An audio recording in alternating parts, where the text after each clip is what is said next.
Happy Halloween, and thanks for tuning in. Today, I'm dressed for the part. We're going to do a little bit of necromancy. So, this deck has actually been a year in waiting. I had this mostly built last year for Brawloween, and we just ran out of time, and I never got to shoot it. Now, instead of just throwing it out there, I decided to go ahead and just sit on it and wait until we could do it, which I'm kind of glad we did because I was able to actually add about 16 new cards to the deck and kind of streamline it and make it run a little more efficiently. So, let's take a look here. This is my coming back for more deck. And the whole point is to resurrect things from the dead. And so we have Extus Oriq Overlord in the deck as the commander because I wanted it to be Mardu colors, and I'll explain why here in a moment. So for the 2/4 for 5 here, you get a double striker that when you cast an instant or sorcery, you can return a non-legendary creature from the graveyard to your hand. So we do have some good non-legendary targets to pick back up, including some things that enable us to actually resurrect our other stuff. So I like that ability. I'm not going to go over the back of this card because I'm never going to cast it. The whole point of this is to have Extus in the deck, and I'm never going to cast the other side because that is the coward's way. That is the way I do not want to play this deck. So not going to go over every single piece, but the last three columns are broke down simply as enablers to get the targets in the graveyard to raise from the dead. We have things like Bone Shard, Stitcher Supplier, Faithless Looting, Bitter Reunion, Mesmeric Orb, Leon of the Veil. There's a bunch of things that either you discard, making your opponent and yourself discard in duality, you discard to draw cards off of like the impulse type stuff, or we just do self-mill and get them in there that way. And then we have a whole column of resurrection spells. These are our spells of necromancy.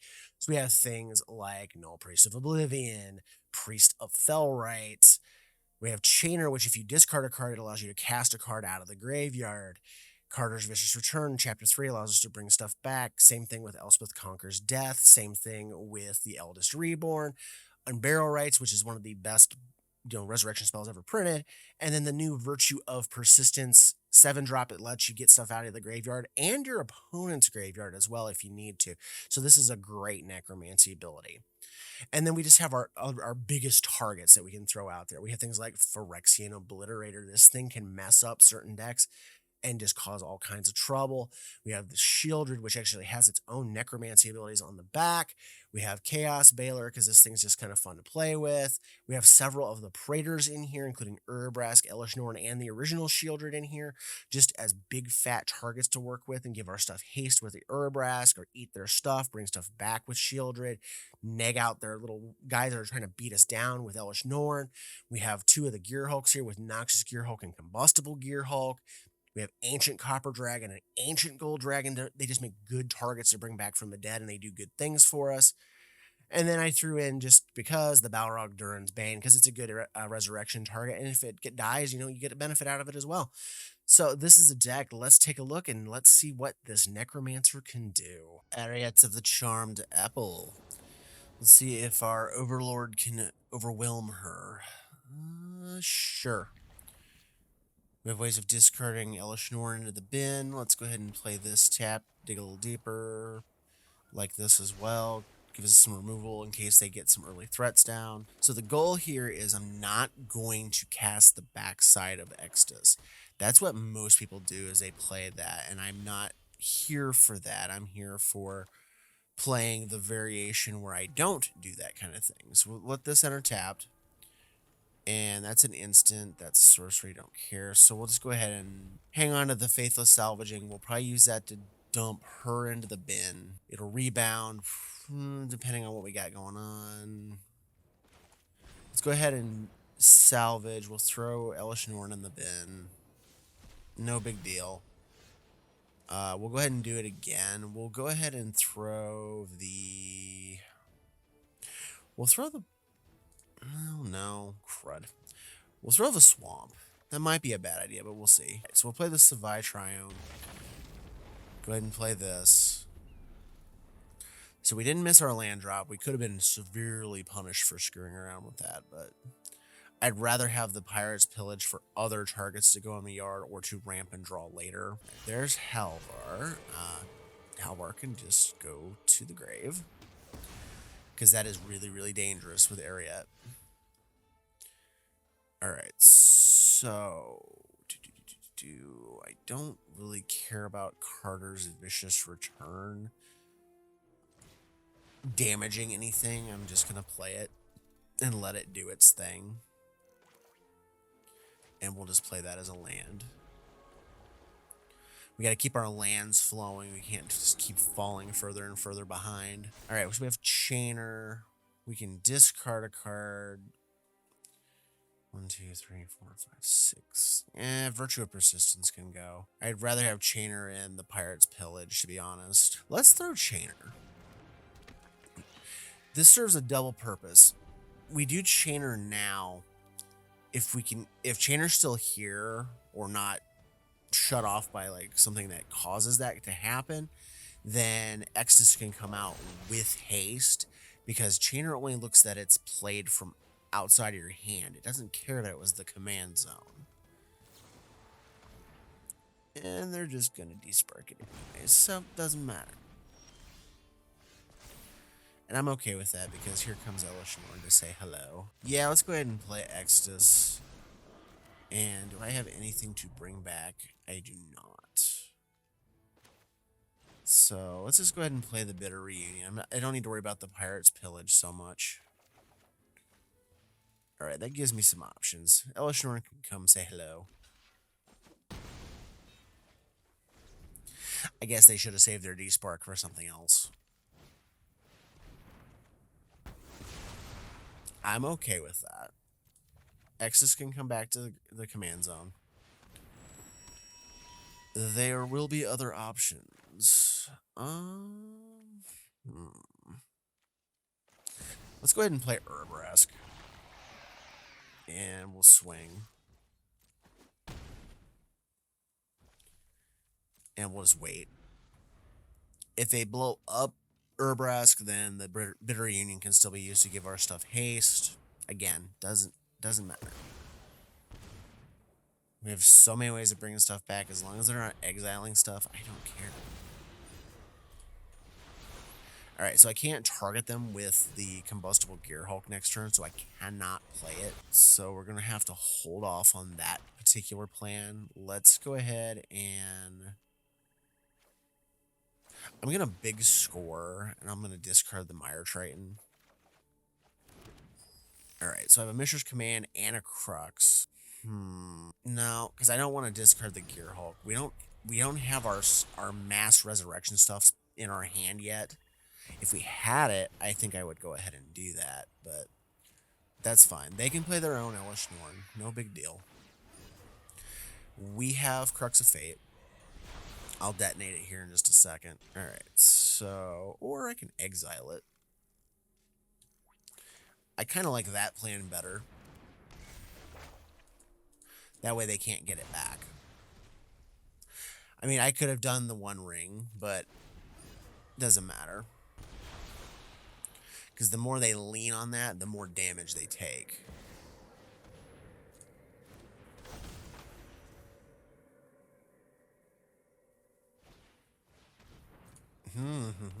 Okay. Well...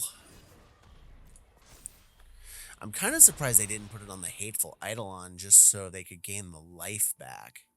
Because that would have been the better play. I mean, I'm probably just going to Crux this board.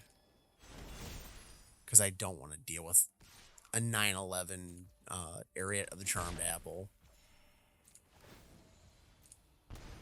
And all that entails.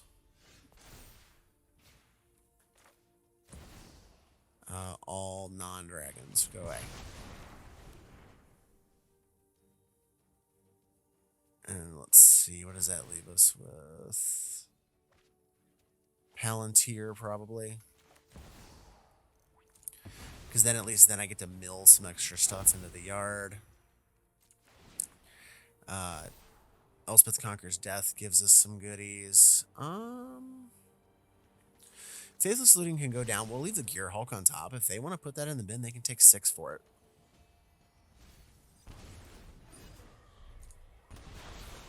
Yeah, see, Palantir works really good here as a dual purpose of filling our bin up, and if they want to play around with it, then they get hit in the face for a lot of damage, because our targets are big. They're not exactly little things. Alright, so what is my best choice here?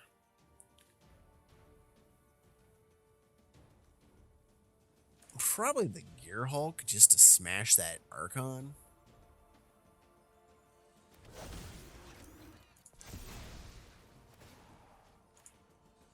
Because that thing is dangerous, because it could turn all their stuff into flying threats. Okay, they're digging for answers right now. Keep on digging. Oh, they had a Sajiri shelter. Okay. Well, that's fine. Let's play the Sundown Pass. Let's play the Combustible Gear Hulk.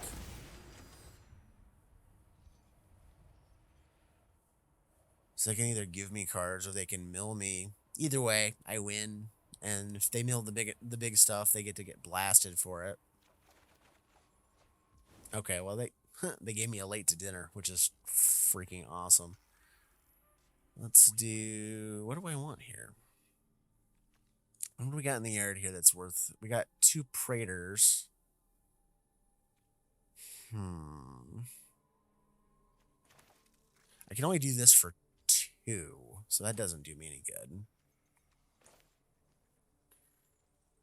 Let's go ahead and Cathartic Reunion. We'll ditch these 2. We'll keep the late to dinner. Let's see if we get one of our Mass Resurrection spells. We didn't get the Mass Resurrector, but we did get the other one. Let's go ahead and activate this. We're going to give the Combustible Gear Hulk haste. They have Pro on that other one. They could just double block, but this, at least, if they decide they want to try to double block this, the first strike doesn't allow them to kill it. We are going to scry these 2 away. They're not what we need right now. They let us draw that one. Oh, didn't like taking the first 6 across the bow, huh? So, late to dinner could come down this turn to bring back Elish Norn. We could do, if they destroy one of our Gear Hulks, we could do the same thing. Oh, they exiled it. Damn. Okay. That is one of the only drawbacks to this deck, is if our targets get exiled, like a hard exile, we're kind of screwed. So...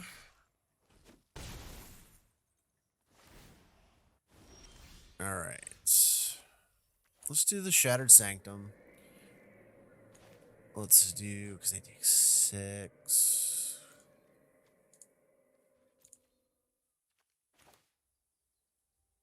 Let's see, what does that leave me? That leaves me 4. Okay. Let's do Eldest Reborn. Let's see what they do with this.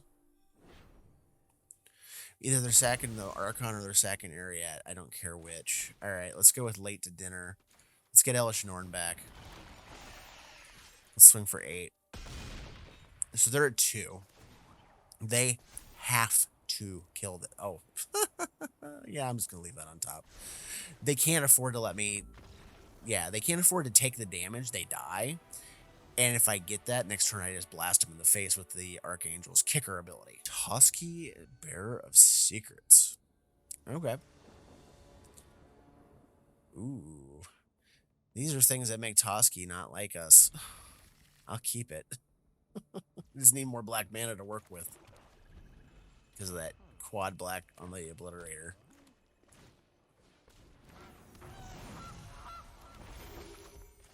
Oh, Triumph, because that comes into play tapped. Alright, we have 3 out of the 4 black mana sources.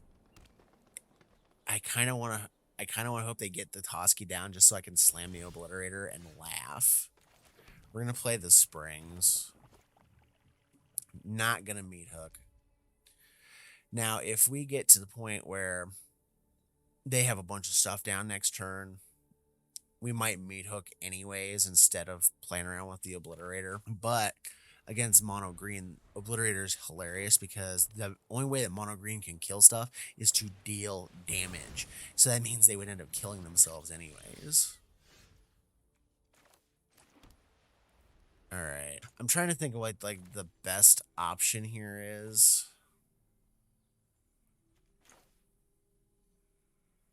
I think I'm going to play a Rankle and just sit on it as a blocker, just so they can't get the card off the Toski. Like, unless they have some way of boosting Toski's power, and even then I might still block. But you have no choice. You have to swing with that. Alright, they're still gonna get their one card.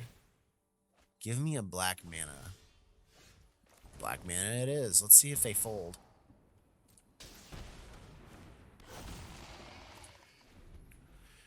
Now, have fun with that. Yeah, you're questing beast, you're Toski. I don't care. Go ahead, fight it. Yeah, thinking. Yeah, you want to fight that? Go ahead. That's too funny. Well, I mean, it gives them a permanent to sacrifice. I mean, that's brilliant.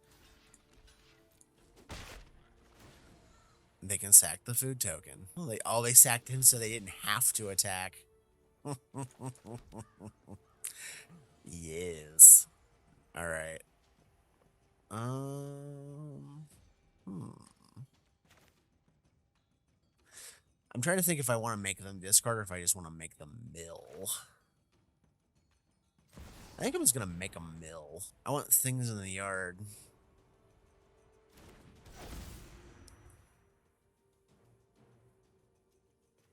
And then, do I just meat hook for 2? Yes. We'll do the hook for 2.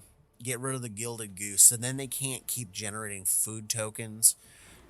I don't want them keeping to generate the food tokens because then they keep having things they can sacrifice. I want them to lose their stuff. You know what? Let's get rid of the questing beast while we're at it.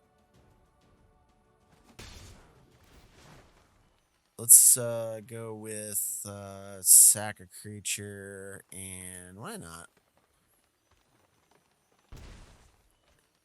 Rankle will be the sacrifice. We'll keep the Obliterator because that just makes Toski irrelevant. Because again, they can't afford to fight it with anything to kill it, or they'll lose their entire board while they're doing it. Oh, Thorn Mammoth. That was a good hit.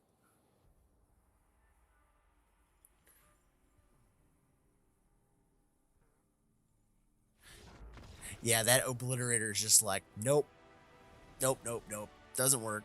Talion, the Kindly Lord. Alright. Well, luckily, they can't really lock in too easily on our power and toughness or our casting costs on stuff with Talion. And we have a Cold Steel Heart, so we can name red or black, depending on what the rest of our hand looks like. It could just as easily be a matter of doing black so we can do Rankle on curve. Well, they really liked whatever that was. Let's just go for red, because if we get an impulse draw, I want to be able to, ditch the card and draw my stuff and get things in the yard. Hello, thank you. I mean, I'll take some extra cards. Let's play a Triome. Let's play Palantir. What we got here? Chainer plus Arcane Signet. We'll keep the Signet. I'll leave Chainer on top. If they want to take the 4. Yeah, there you go. Make them take the 4.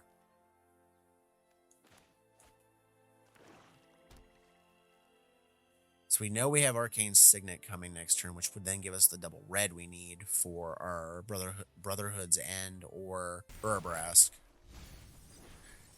I'm okay with milling cards.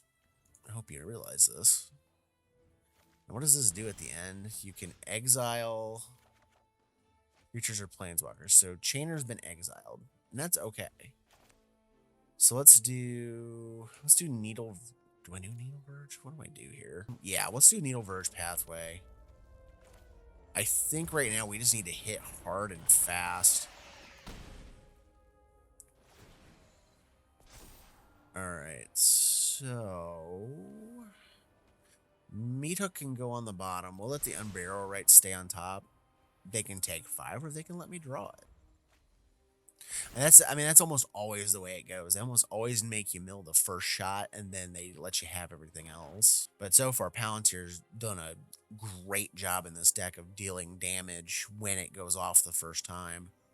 Because you're dealing anywhere between 5 to 6 damage on average, from my experience, anyways. Because those are what I'm hitting is 5 and 6 drops, and then they just get blasted. Well, we got a 4 drop with that first one here, but that was the first time I had anything less than 5. They named 4. Well, I don't have to cast anything out of there. Let's do Caves of Koilos. Oh, we got 6 mana. They named 4, which kind of sucks. So let's go ahead and swing for 4. Let's get that out of the way. And what the crap?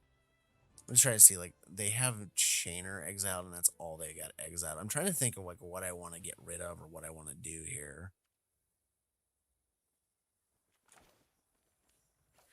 Alright, we're going to do the Pirate's Pillage. We'll dump off Rankle. I'll take the loss of life or whatever. It's fine. Okay, so that gives me options. I am both off. Do not need land at this point. Oh, we got a shielded out of it. What do I do with that? I guess let's just pitch the Realm Cloak Giant. I don't need it. So they can cast my Chainer if they want to cast my Chainer. It'll go back to my graveyard because I'll play Shieldred next turn and make them sack. They'll sack it. They won't sack Talion. Oh, okay. Well, they're just gonna let it stay in exile, I guess. Or not. Never mind. Now they wouldn't care about the Shieldred because of the Nightmare Shepherd. I might be blowing up a board here.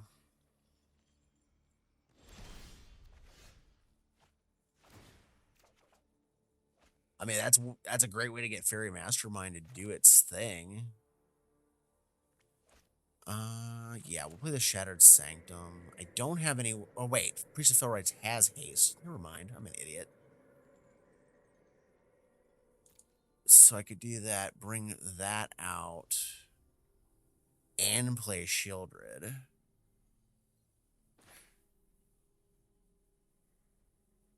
And get the 7/7. Ooh, this is just wrong. Alright, let's do it. Yeah, I know. She's got the power and toughness of 4. I don't care. So they're going to probably sacrifice the Fairy Mastermind. At a guess. I'm going to play Priest of Felrites.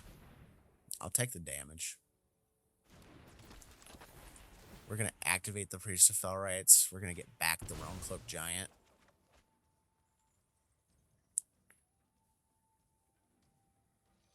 And I can unearth that later. That's the best part.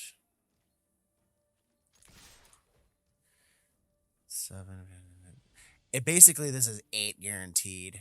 They have to block one of them. They can't block Shieldred. They have to block the 7/7 or the 4/4. That's fine. I can get him back next turn. Is it indestructible? I just want to see what that is. Oh, they just put a counter on it. Okay, well that's fine. We'll go ahead and kill it.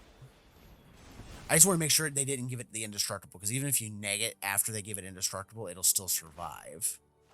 I found that out the hard way a couple of different times. We'll bunk them both. Oh, it's Kroxa and Kunros. Okay.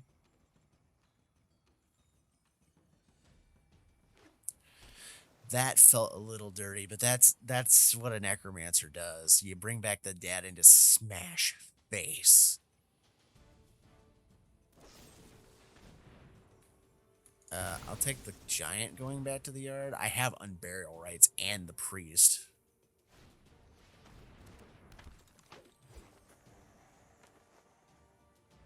I wish there's a way to get something to nuke out some of these blockers, but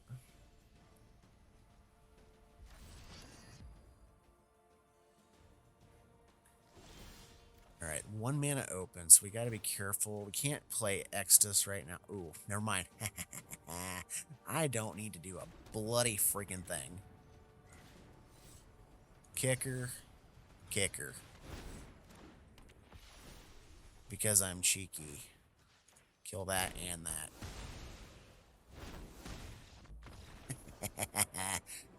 Let the evil flow. Jodah. Uh-oh.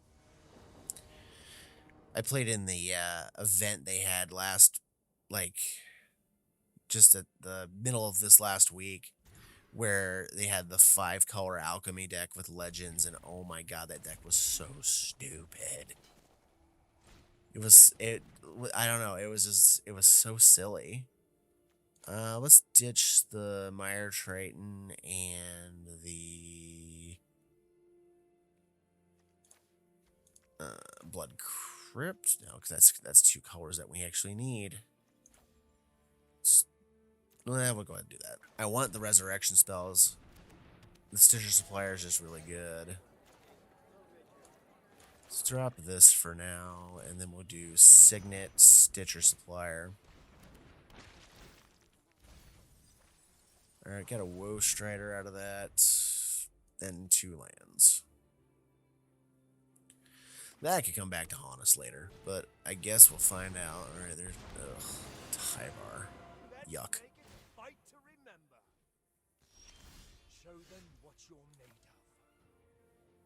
Let's see. Do I have a 4-drop that I care? Yes, I do, actually. Pay 2 life.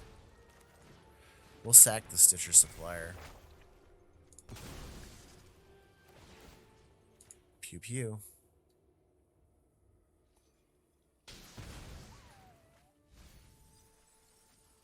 Alright. So. Just a bunch of nothing good. It's lands and everything else. I'm probably going to go ahead and Faithless Looting so that I can get Elish Norn in the graveyard. There's a white mana. Oh, never mind.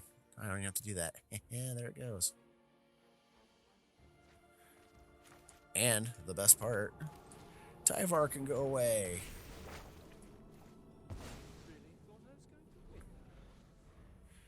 So we'll have Elish Norn come slamming in next turn. So anything small gets to die. Unfortunately, that's not very small.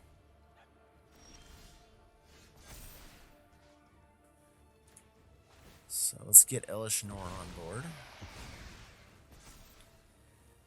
And mana value 2 or less. Nope, that doesn't work. I thought it was power. It's not. It's not. Let's get Extus down. And swing with Elish Norn because they cannot block without losing Jodah. And I now have a 4/6 double striker. Good luck.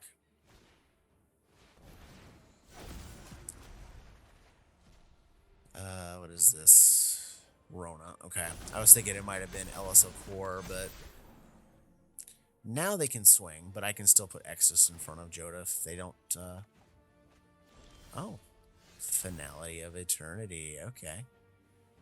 Let's bring back.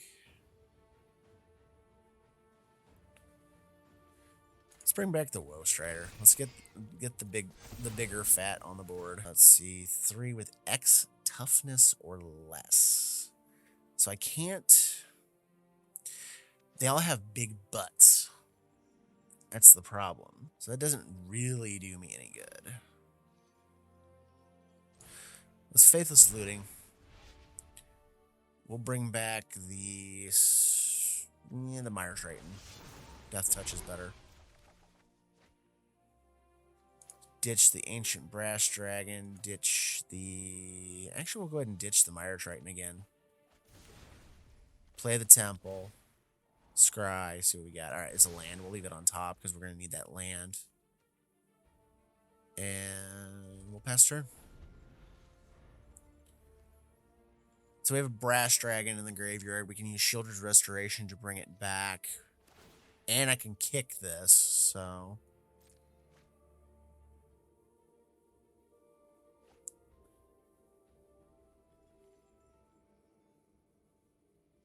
They're eyeballing my stuff. I don't like when they eyeball my stuff. I had somebody yesterday, they were just like, I was playing a mono green deck, and they're just, every creature I had on the board, they're like, select, select, select, select. And I'm just like, quit looking at my stuff. I don't know why, it was just bugging the hell out of me.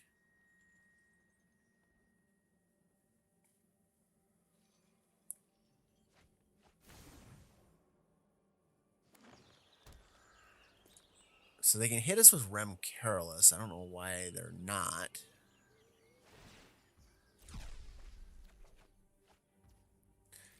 And that's the nice part about with Rocco. It's like, oh, okay, well, I'll go ahead and play the land.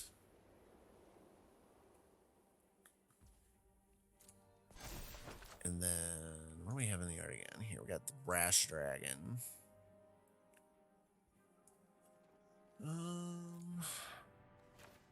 I kind of like the Palantir better than messing with that. We'll go ahead and pass for right now.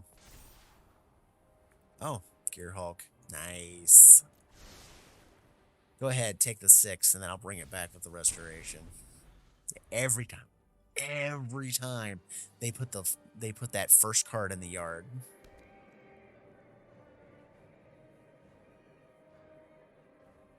Now imagine how bad that board would be if I didn't have Elesh Norn down. That's the sad part. Okay, they have a Prismatic Bridge. That's bad. That is awful for us. Crucias, huh?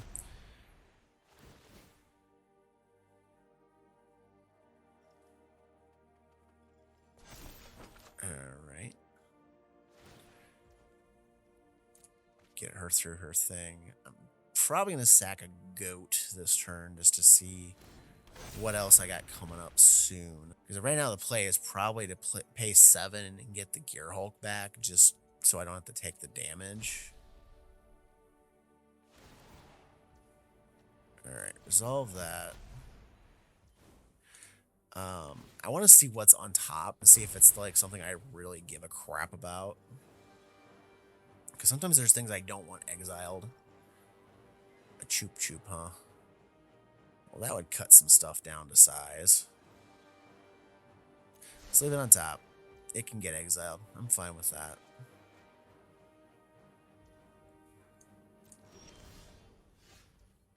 Play the Shattered Sanctum. Let's kill Jodah. I'm sick of his crap.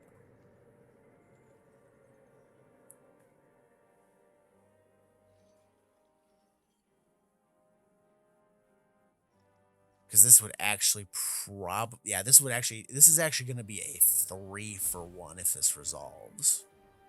I'll end up killing Jodah, Rona, and Crucias because of Elesh Norn's static ability. I like them odds. While they're in the tank, they're digging through their brain rack and trying to figure out what to do here. Or they might just be roping me. It's like if your deck folds to a removal spell, then you might want to rethink how your deck is built. Just a thought. Resolve.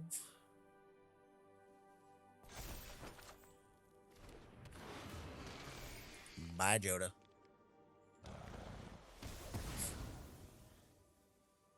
I don't know. Oh, she had enough on her to keep the Rona alive. Alright, so what do I do with that? Do I take... Yeah, you know what? They don't... Well, they could have the mana to bring it back, and that would be bad. Let's go ahead and swing these.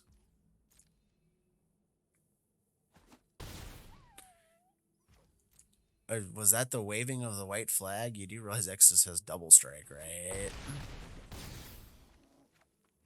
Oof. Well, the Necromancy worked, and we got stuff back from the dead and killed them with it. Koth. Oh, boy.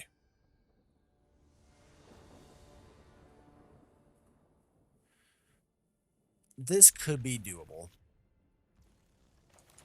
We just need a second black mana for all this double black shenanigans in our hand. We got the red for the Mishra's Command, though. They can pay to make it so we can't gain life, and we're just getting dinged. We're going to name black on this because we need the double black. Then I can use either the Veil or the Chupacabra, you know, whatever floats my boat. Let's start with the Chupacabra. And what I love is like, okay, go ahead and shock it or burn it or whatever. I don't care. It's going to come back and mess you up. Alright. I'm okay with that. Why am I okay with that? Because I can kill your Koth. Junk. Let's go with Mishra's Command. Let's do 1 damage and 1 card. So, me, Planeswalker. Autopay like that. Let's discard the Faithless Looting because I can flash it back. Koth is not coming back this turn. And we'll just let the thing pass. But that just slows them down for an extra turn. Oh, they're shielded. It would be a pity if your stuff got blown up. Let's go ahead and play. Do we do Extus? Crap. Because Liliana just feels like it's just a bad idea. You're going to, like, get your stuff blown up. I think I'm just going to play Extus. And if they have a 4 or a 5 damage spell in their hand they want to just desperately burn out, well, more power to them.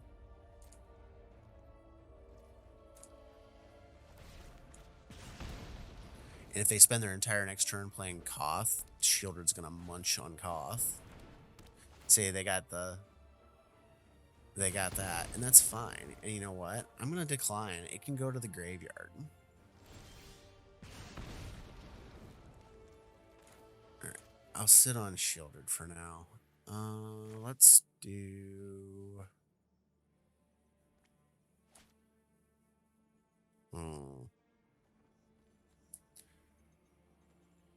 I don't want to use Shieldred yet, though it's a threat. Let's do Faithless Looting. Let's dig in a little bit deeper, because we have the Virtue of Persistence. There's Rankle. Oh, and there's a Resurrection spell. Alright. So let's ditch Rankle and Grasp. And... let's start eating into their hand.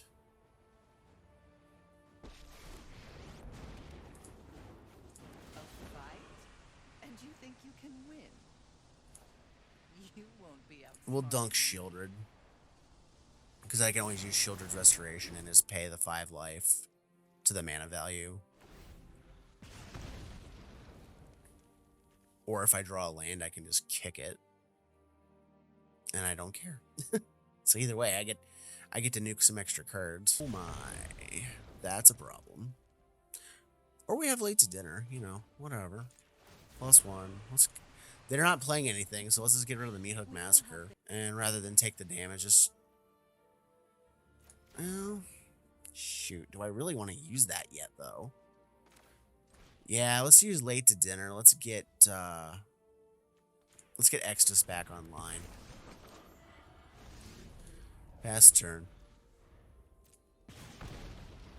Now, the thing about Fire Emancipation, unlike City on Fire and those kind of variants, is that Fire Emancipation hits both players. You gotta be careful with that. City on Fire says your opponents. Fire Aid just says any of your non-combat damage does this weirdness. Okay, that's fine. You wanna waste it on that? I'm okay with that. Take action this time. We're gonna pop the food.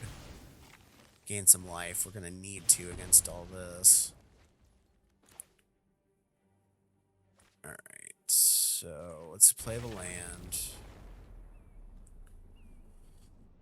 Alright. Virtue would be better. Because what is this? Number of mountains. Damage to a permanent or player deals triple. Yeah, let's do it. Keep eating away their hand. Yeah, not going to be able to kick it, but it's alright.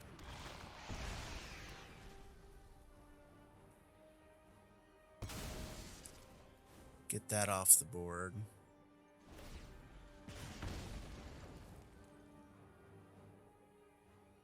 If they have a land, they can recast. But then that's all they got.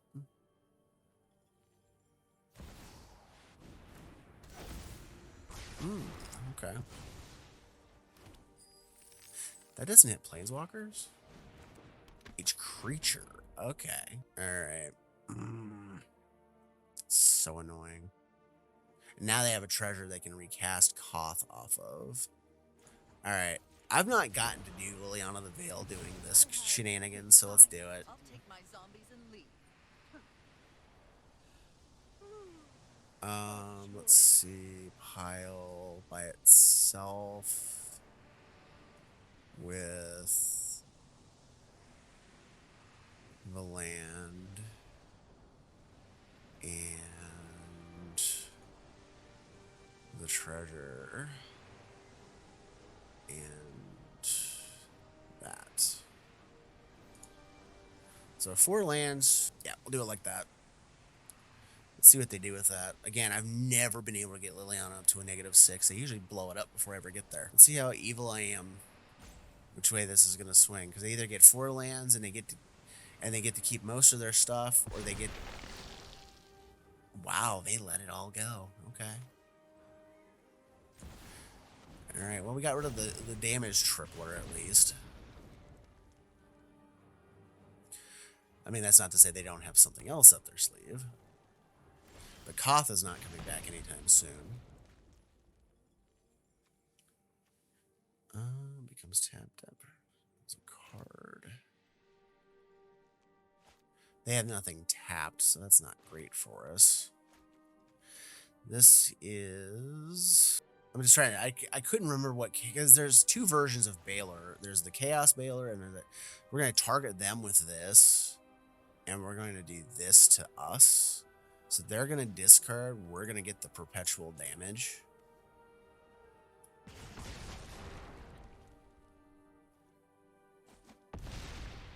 Because then they get nothing out of it. And then we're just going to replay Extus. I'd rather keep the card in hand if I need it. But yeah, regardless of anything else that I had going on, I had to get rid of that stupid damage tripler just because of all the little pingers and crap they had going on. Alright, so I mean, they're dead. They're at 6. I swing for 6. I do the exact same thing. I deal damage to my guys and make them discard their hand, and they were toast. So what did you guys think? Was it worth the wait? I'm thinking about doing more videos like this where instead of theming it around a certain creature type like I tend to do a lot of times, I think I'm going to start doing kind of like themes on the deck, like this is a Necromancy deck, or maybe there's a challenge involved with my deck where I have to win in a certain way. Like in this case, I refused to cast Awaken the Blood Avatar. I wanted to use Extus instead. And so I'm going to try to make some more Historic Brawl videos in the future where I kind of set up some challenges and try to do things differently. As for this deck, what did you guys think? I really liked what I had going on here. There was some games where it was a little problematic because of the colors. The mana got screwed up. Just there's 3 colors is kind of hard to balance sometimes. But all in all, I had fun with it. It was a great deck. I really liked how it fit the Halloween themes here. So I thought this was a great way to close out our Brawloween season this year. So let me know what you guys think in the comments below. And as always, thank you for watching and have a great day and happy Halloween.